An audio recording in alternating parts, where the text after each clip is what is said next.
Hi everyone, and welcome to Webinar Wednesday. My name is Kirstine Stephen, and I'm an assistive technology and additional support needs teacher here at Call Scotland. Delighted to be joined today by Dr. Clare Uytman and Dr. Sian Jones from Queen Margaret University. So very good afternoon to you both. The word disability can be uncomfortable for some to use and discuss openly, and this can sometimes be the case in classrooms as well. This afternoon's session is going to show how inclusive language can be introduced appropriately and mapped against the Curriculum for Excellence experiences and outcomes. Today's session is being recorded, thanks to my colleague Robert, who's in the background keeping an eye on all things technical for us. The recording link will follow today's session. I know that we have folks joining us from right across the globe today, so that's great. Please ensure that your mics remain muted during today's webinar, and if you don't want to be part of the recording, then I would ask that you please ensure that your camera is off now. The webinar will run for about 20 minutes and there will then be an opportunity to ask some questions. So please feel free to pop those in the chat pane throughout today, and I'll keep an eye on that as Clare and Sian are presenting. So without further ado, I will hand over to them. Thank you. Hello everyone, thank you so much for having us here this afternoon. So I'm Sian and my colleague is Clare, and as Kirstine said, we're coming over from Queen Margaret University, where we're both chartered psychologists, and I work in education and Clare in psychology. I am a disabled academic. I have cerebral palsy. I say that because if we were in a room together, then you'd be able to see that. In a virtual room, it's not quite so obvious. So that's the perspective that I'm coming to this research and this resource that we're going to introduce from. You can get a copy of the slides using the QR code or the link that Claire's just pasted in, if that's helpful for you to follow along. And as Kirstine said, the session is being recorded, so you can come back to things that we say later. As Kirstine said, we'll have some time for questions at the end. So I'm very happy to take questions of clarification as we go through. But if you leave questions that are more comment-based and discussion-based for the end, we'll have plenty of time for that, I'm sure. So I'm going to start with some of the background to representation inclusion in education of disabled people, and something that I term disability literacy, which is thinking about disability. So how do we think about disability? How do we talk about disability? And how is that inspired by and shaped by the representation that we see in schools and in educational settings and in health settings more broadly?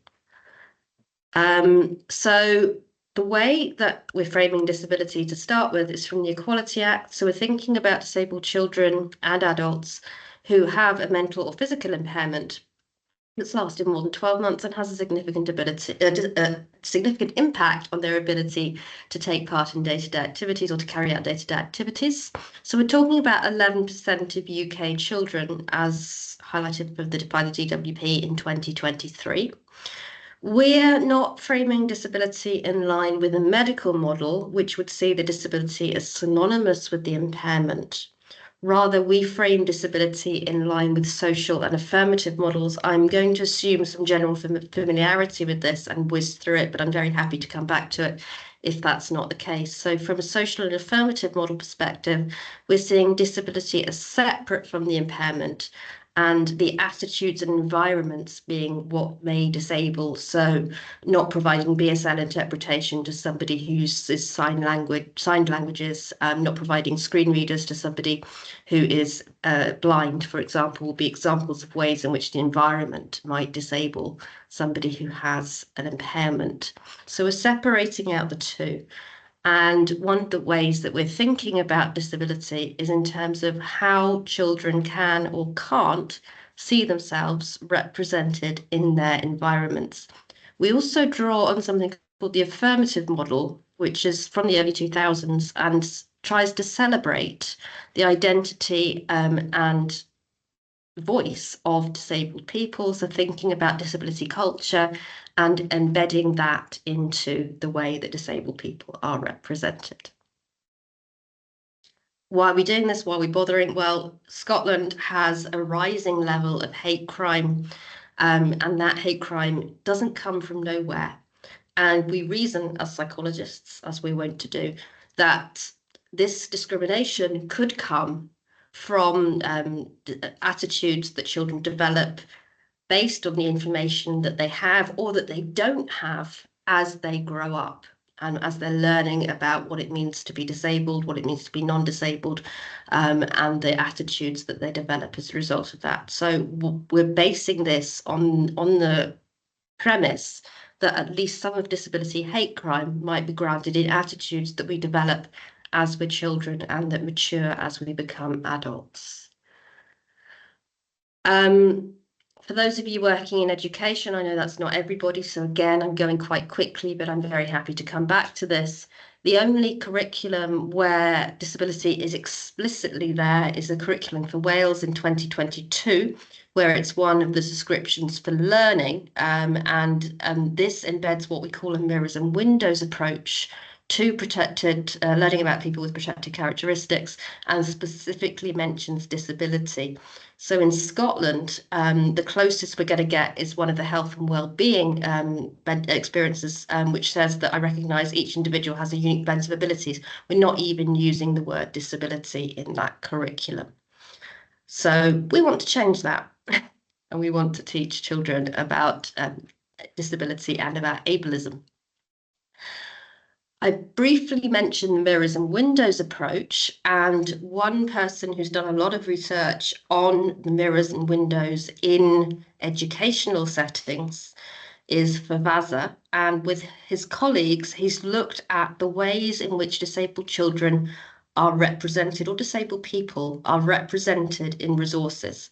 And he writes resources large. So he thinks about who's on the walls, who's in the books, who's on the television, who's in the videos, who's around the children, and what role models they have in the classroom as well. What about the resources they're playing with in the home corner? And when he did this with early childhood classrooms, he found that 8 of them out of 32 had no representation of disabled people at all, and 22 had very low representation. So this is something, again, which we've decided to target, something we need to pay attention to, and we're seeking to increase the number of mirrors and windows that are available to children.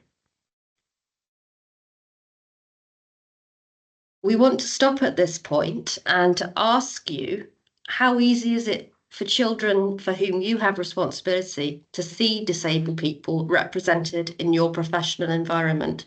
We know that we've got people working in education, maybe working in health, maybe working with technology backgrounds in the virtual room. So it might be helpful to indicate what your environment looks like with your post, and what we'd ask you to do is to connect to our Padlet. So there's a link in the chat and there's a QR code just there, and tell us something about how easy children for whom you have responsibility might find it to see themselves in that environment that you work in. Okay. I'm just going to stop sharing those slides for a moment and move on to sharing the Padlet, just so that we can have a look at what people are saying.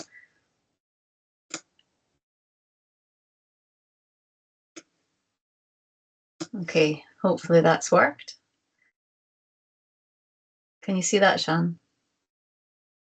I can see it, yes, indeed. It would be really helpful if somebody could affirm that somebody from outside Queen Margaret University is able to post to it. We're assuming we set things up right, but we're not always terribly good with technology. So if we've done it wrong, then that's on us. Thank you. Okay. Yeah. And Kind Otter is saying yes, they can see it. So thank you, and thank you also to Sharon. So that's interesting that we've got, I love this, Kind Otter and Invisible Bat. Yes, indeed. so straight away we have quite a distinction, with one person saying that within a primary school there's not very much representation at all, whereas Kind Otter has said that they have that they think it's going more towards the line of being fairly easy to see themselves. Feel free to also pop in a new box if you want. You don't have to continue on with this one.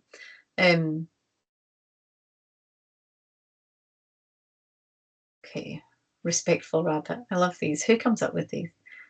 Yeah, feel free to use the yellow dot in the bottom right to create a new post if you'd like to. If someone's demonstrating.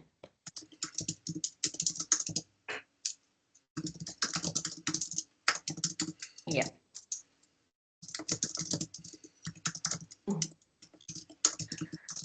Okay. I can see people are still typing, so we'll leave that there for a few more.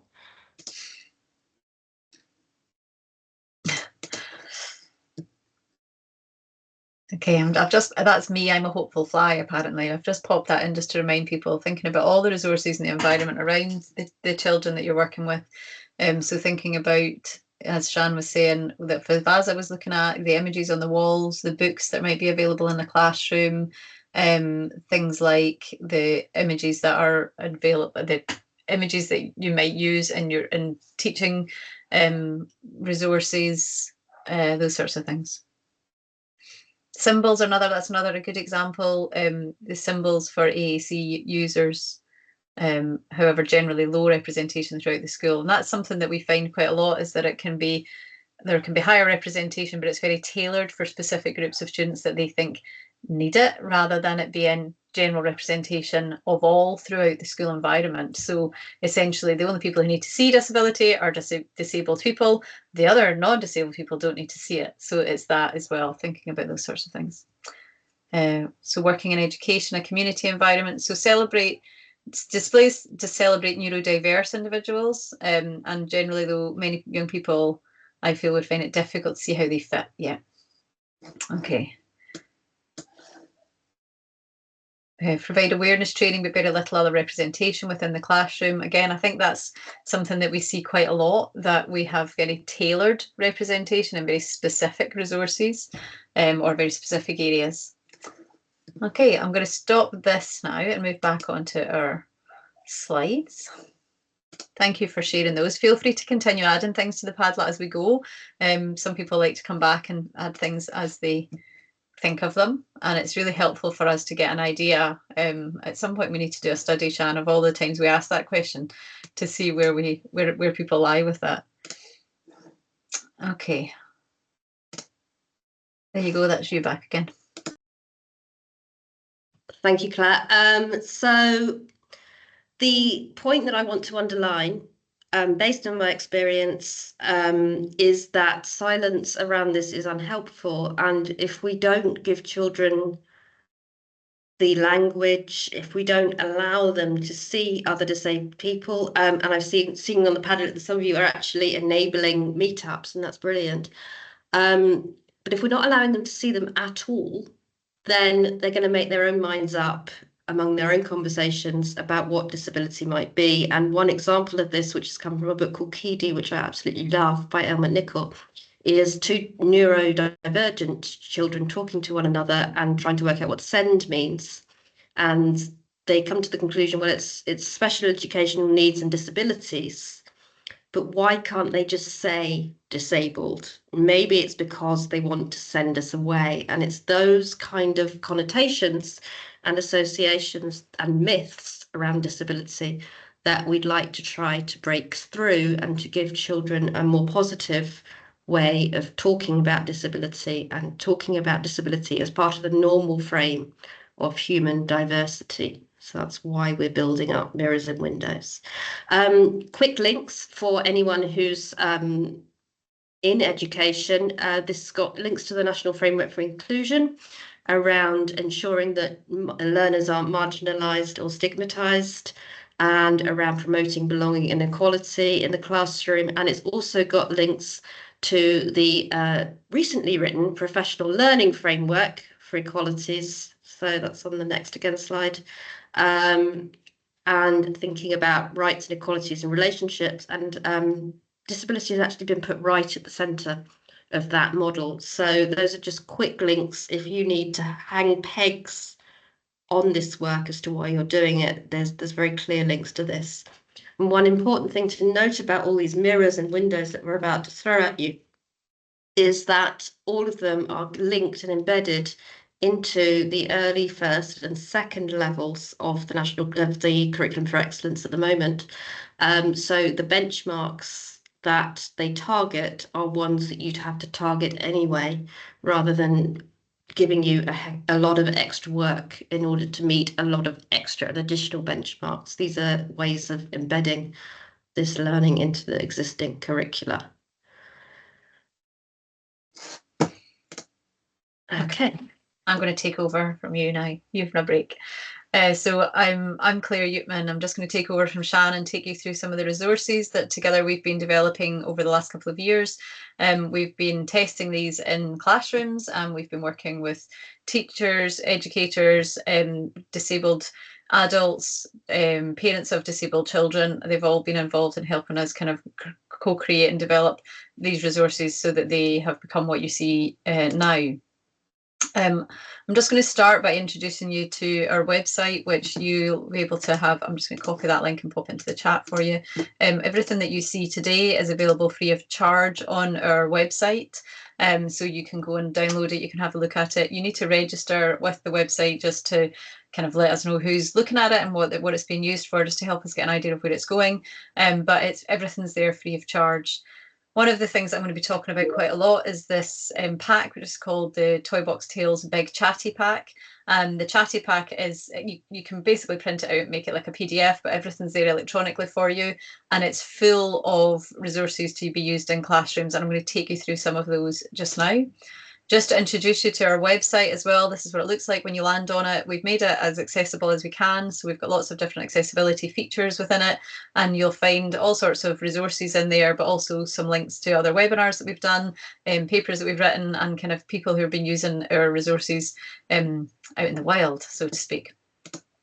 One of the things that we did as part of our development of these resources was focus groups with educators and as I said, disabled adults and parents of disabled children. And one of the things that came out of that was that they would really appreciate not just having things to read all the time and kind of worrying about having a kind of dusty book that sits on a shelf. And also one of the biggest factors that was talked about quite a lot within those focus groups was the real lack of confidence in talking about disability and kind of knowing what to say and not wanting to get it wrong. So part of our way of kind of combating that was to produce these little video resources that go along with all of our things that we have available for you to use. These introduce the pack to you. They also give you kind of background of the models that we're working within, what representation is, a bigger scale version of what you're getting today, essentially, but in little short snap videos that you can go through and watch in your own time. Another part of the website, which we hope is really helpful, is that we have a resource directory included on there. The resource directory essentially highlights to you books, a lot of children's representation at the moment is happening within the world of literature. So we've got a lot of books on there for different age groups talking about different disabilities. We've given them a little kind of run through, a little recap with a blurb about what they are like, what they're about, what they talk about, what's being discussed, and you can search through our resource directory. We also include other resources on there, websites that you can use, resources that are directed specifically at adults who are working with children rather than resources for the children themselves. So there's a lot of different things for you to explore. I would say that this is a constantly evolving directory and constantly evolving website. The children's kind of media and material culture in terms of representation is extending and kind of developing quite rapidly. So we are very keen to kind of keep on top of that and keep adding new titles to this as we go, but it's by no means exhaustive. And we're also really keen for people who are using these resources and accessing our site to get in touch with us and let us know if there are things that they've found that they think might be useful for us. And we've made little kind of tell us buttons on the website so that you can get in touch and let us know if you find things that you think might be useful for us, or if you use any of these resources within your own practice and you'd like to feedback to us and tell us about that as well. So within that chatty pack that I talked about, you'll find lots of different activities that are printable or that you can use in an electronic format, just to kind of engage with different aspects of disability and get the children kind of using them through different methods of imagination and play. The pack itself revolves quite heavily around these images that we have of different toys that represent lots of different disabilities. And alongside those images are talking points for teachers to help them think about how they might talk about and discuss these images with their learners. And alongside that are the quizzes and the activity sheets that you can then use to increase that engagement and get your learners thinking about and talking about disability in a more positive manner. There are also other kind of class-based activities. There are class challenges. There are creative activities. There's lots of different things that you can do within this pack. And then finally, at the end of the pack, we have our mapping onto the curriculum for excellence. As Sian says, this has been done now at early first and second levels. But what we've really done with this is try to move away from the idea that disability is only something that we talk about in terms of like PSE. It's something that we talk about, we could be using in a representative way across all sorts of different areas of the curriculum. So it's been mapped, all of the different activities that we use have been mapped throughout the curriculum to show you how they can be fitted in there. I'm aware of the time, so I'm going to whiz through this a little bit quickly. We have been really lucky that we've been able to use these in our own research. We've now worked with 3 schools in England, 5 schools in Edinburgh, and 1 particular school who approached us and asked us to come in and do a whole school approach to their disability literacy, and kind of looked at how it affects their teachers' knowledge of disability literacy, but also through our research, we've been able to look at how the attitudes of the children have been affected and have shifted to more social understanding, more positive understanding, and different language that they're using following the use of these resources. You can just see some of the things that they've been doing. So these are just some examples of the way that these resources have been embedded into practice. On one hand, using it for a literacy exercise, and on another hand, using it in a more of a maths and I don't know whether you would call this science, I'm super sure you would, but they were looking at how they can adapt the environment to suit their new friend, which was one of our dolls who uses a wheelchair, and looking at the different angles and the different ways that they would have to adapt the classroom. So loads of different types of learning that was going into that. One of the things that we really suggest, and you'll find this on the website as well, but we've given you a direct link to it here in case you want to, start with this one yourself. I'll just pop that into the chat as well. This is trying to do 2 things at once. This is a self-audit for you to have a look around your environment. Essentially what this does is just to really encourage you to think about what you already know about disability and how you understand it, but also just to look around your environment. So that first question where we asked you, how can your learners or the children that you're responsible for see themselves in that environment?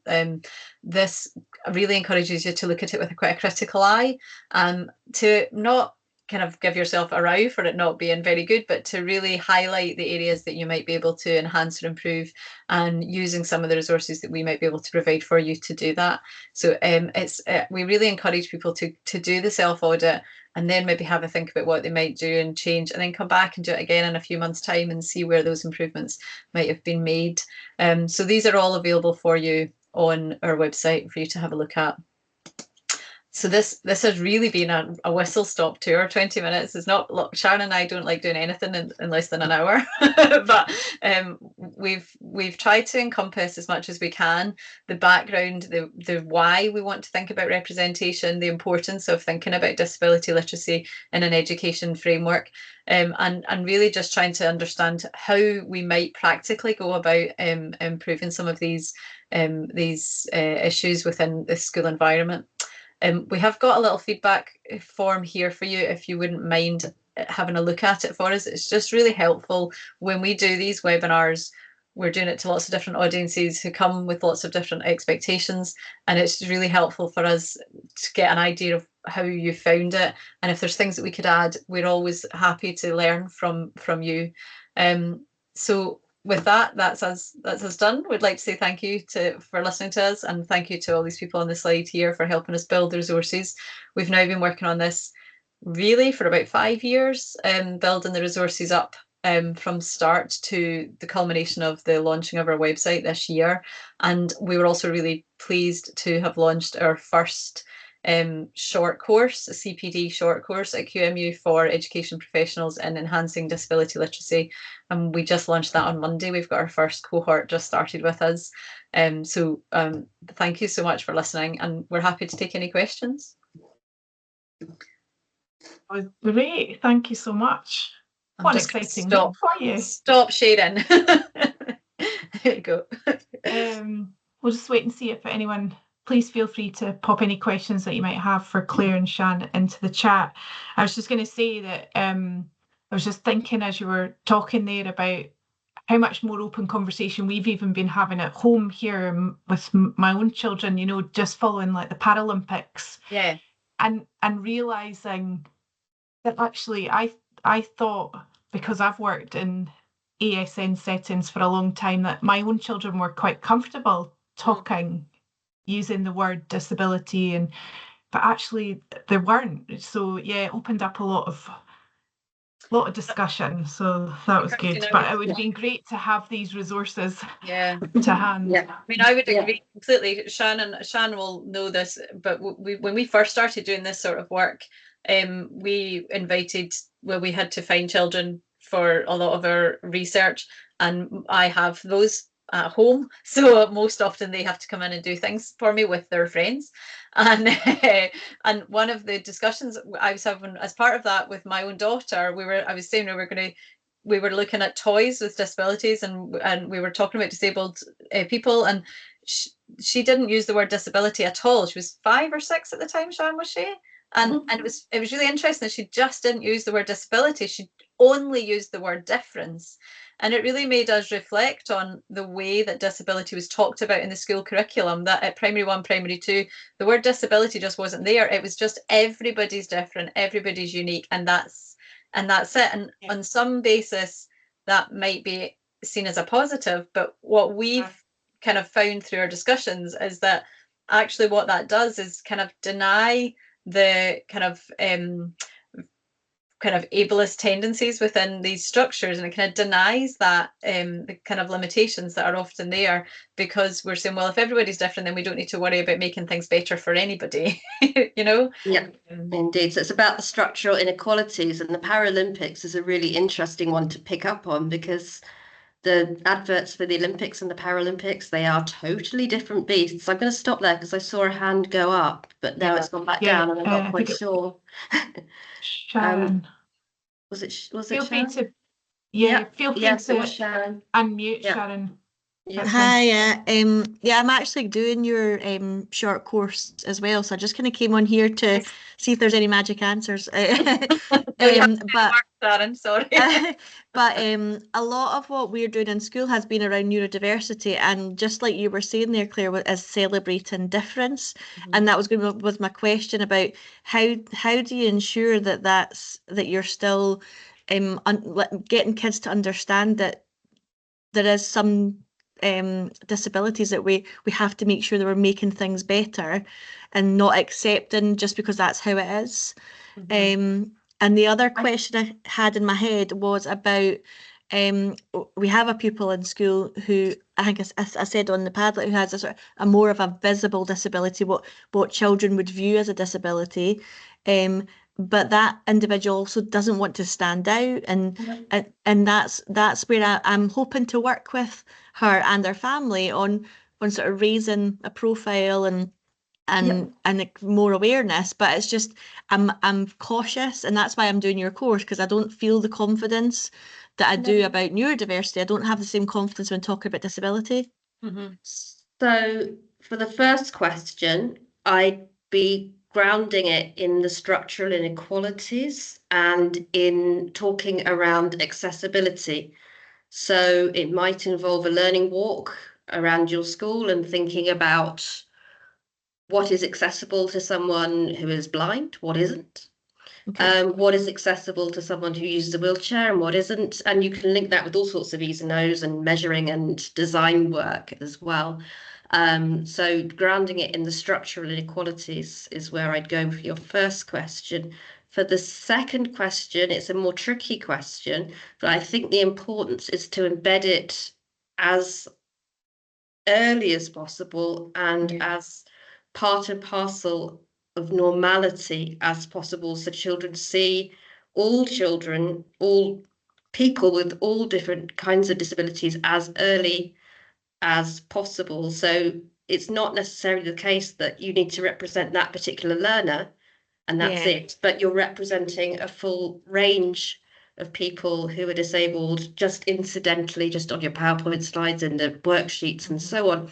So they're seeing people who are different from them on a daily or weekly basis and building from there. And so it becomes normal. So they don't stand out anymore because And that's what I disability think is it feels like, part of diversity. almost for that learner, they are now P6, and I Yeah. almost feel like it's too little too late for them. Like I'm now adding it in as a tokenistic thing. And I've spoken to this, I've been very honest with the family and said, you will know from my work in the school that I've been heavily involved in neurodiversity, but I just feel this is the next step in my inclusion journey and that it's something that I need to challenge myself on. So I'm hoping that they see it as part of my learning, but it's something I want to drive forward for the school. But I am aware of children down the school who may then need different access as they grow older, just based on sort of recent diagnosis and things. So I want to make it something that's embedded for then those children coming through. But yeah, I sometimes wonder that it's, am I too late, for this child? But I just want to make sure I've tried something.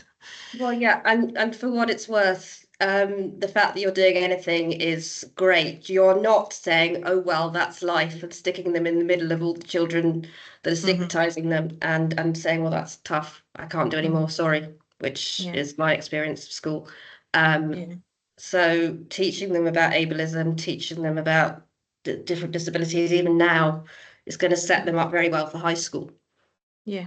And can I just as well? I was just going to say as well, Sharon, it's just really reminding me of some discussions that we had. Sharon and I were both at a conference on Saturday, and we were talking a lot about who, people were reflecting on what they learned themselves at school and how it then affected what they were doing later in life. And for that child, it's about seeing themselves somewhere, but it's also for the other children to see that they shouldn't be saying that one's different, that person's different. It's actually they're seeing them. So things like making sure you're including, when you're talking about, if there's a focus on sport, you're talking about not just saying I'm only talking about the Paralympics because Disability Week. They're just all sports people, and some of them have disabilities. There's that, and then also talking about, if you're looking at historical figures, if you're looking at famous people, if you're looking at musicians, try and, it's about that sort of representation as well. There are disabled people in all of those groups, but they're only ever highlighted when it's Disability Awareness Week. So let's think about highlighting them all the time when we're talking about musicians or we're talking about historical figures or whatever, really bringing that in. And you're not doing it just for that one child, you're doing it for all the children. And actually, I think the fact that you're thinking about this, you should be, I think you should be proud of yourself that you're doing that and that you're thinking about it, and actually that what you're doing will hopefully have a trickle down effect and affect other people within your environment. And this is a new thing for most people, and that's why I'm saying when we do the self audit, not to be saying, oh god, our school's really bad at this. Spoiler alert, most schools are really bad at this. So it's fine, but what you've done is make a start. Get your children involved in doing that learning audit. Take that and walk around and say, right guys, we're going to have a look at who's represented here. And actually, the other thing that I think is really useful is not to just say who's represented. How are they being celebrated? How are they being spoken about? If they're only being spoken about as, oh, this person's in a hospital, or we should feel sorry for this person needs help, then that's not good representation. Thinking about how they're being celebrated for other reasons as well can also be really helpful. That has been, hope that's been you. useful, Sharon. Thank you both, Sian and Clare. That's certainly inspired lots of discussion and lots of thinking, I'm sure. Really appreciate you coming along this afternoon. I think as practitioners, we're always hard on ourselves and very self-critical, but I think I agree, just reflecting on things and changing direction going forward is always so important. So thanks everybody for joining us this afternoon. The recording will be sent out shortly. And that just remains to say, we will be back next week. We will be joined by Sophie Stevenson from Crick Software next week. So if you are using Clicker apps, please come and join us next Wednesday. Enjoy the rest of your evening, everybody. Thank you very much. Thanks so much, everybody. And please do go to the website, come back if you've got any other questions. So yeah. Thank you both. Thanks, bye. Everyone. Thank you.